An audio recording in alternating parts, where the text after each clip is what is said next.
कोई orchestra party है भैया और कोई टिकटॉक वाला पार्टी है। ये मधेश में नया नया मधेश का बात करने आया हुआ है और हॉर्न छाप वाला। अरे उसका ड्रेस के सूट बूट देखेंगे तो टाई सूट और बेल्ट लगा के क्रीच वाला पैंट शर्ट और जूता पर पॉलिश लेके किसान के खेत में आरे पर जाके फोटो खिंचवाता है। अरे भैया तो किसान वाला पार्टी तो धोती कुर्ता लंगौटी में पहन के फोटो खिंचवाएगा और सीके राउत तो डेंटिंग पेंटिंग से झुलफी अलार उदल वाला स्टाइल से कहीं पार्टी चलेगा, मधेश का उदार होगा? नहीं होगा भैया। लेकिन हमारे लाउड स्पीकर वाले अध्यक्ष को देखेंगे तो टोटल उनको देखेंगे लिबास शरीर के सूट बूट गोल्डन मेकअप तेरे सब तो 10 लाख से कम उसके शरीर पे नहीं पहने रहता है और वो कहते हैं कि हम मधेश की पार्टी है।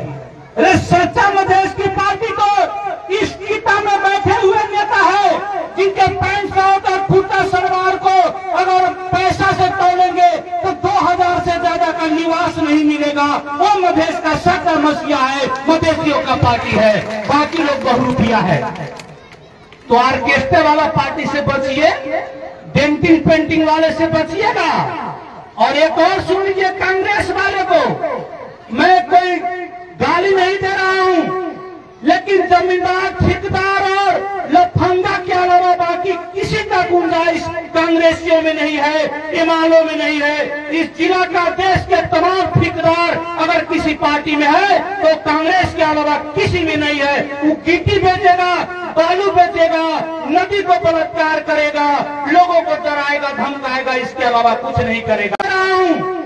लेकिन जमींदार ठेकेदार और लफंगा के अलावा बाकी किसी का गुंजाइश कांग्रेसियों में नहीं है, इमामों में नहीं है। इस जिला का देश के तमाम ठेकेदार अगर किसी पार्टी में है तो कांग्रेस के अलावा किसी में नहीं है। वो गिट्टी बेचेगा, बालू बेचेगा, नदी को बलात्कार करेगा, लोगों को डराएगा धमकाएगा, इसके अलावा कुछ नहीं करेगा। पत्थर का महत्व, पत्थर का महत्व, पत्थर का कीमत तब समझ में आती है जब सुनसान सड़कों पर जब कूते घेर लेते हैं।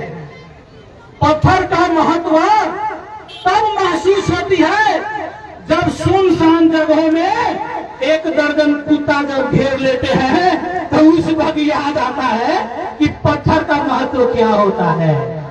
तो मधेश पार्टी का और उपेंद्र यादव का महत्व आप लोग को उस वक्त महसूस होती है जब काठमांडू में जाते हैं, खुदाई खाते हैं, तब महसूस होता है सबों का कि मधेशवादी पार्टी क्या है, अब फोरम क्या है, उपेंद्र यादव क्या है। तो इस बात को भी ध्यान दीजिए। जिस तरह कुत्ता से भूख भूख करे लागल 1 दर्जन घेरे लागे सुनसान सड़क पर, तो हमने कथी करेले, पत्थर उठा के मारे ले ओकरा। वही स्थिति बा नेपाल के राजनीतिक में। कितनो हवा करब, कितनो जय नेपाल करब, कितनो लाल सलाम करब, कितनो माधव नेपाल के नाम कहब। माधव नेपाल जी के एक एगो भाषण बा, जब आई तब कहे बागमती पुल के घेरवाला, कछुआवा में पुल के बनवाला।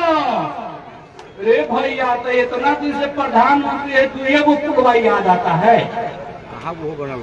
धनकुटा में सूर्य बहादुर बना दिया, उतना अच्छा, वो भी प्रधानमंत्री थे। विराटनगर में गिरिजा जी प्रधानमंत्री थे, कितना अच्छा बनाए। प्रचंड जी प्रधानमंत्री हुए तो चितवन से लेके गोरखा को बनाए बाबूराम। सुदूर पश्चिम को शेरबहादुर देव प्रधानमंत्री थे, स्वर्ग बना दिया।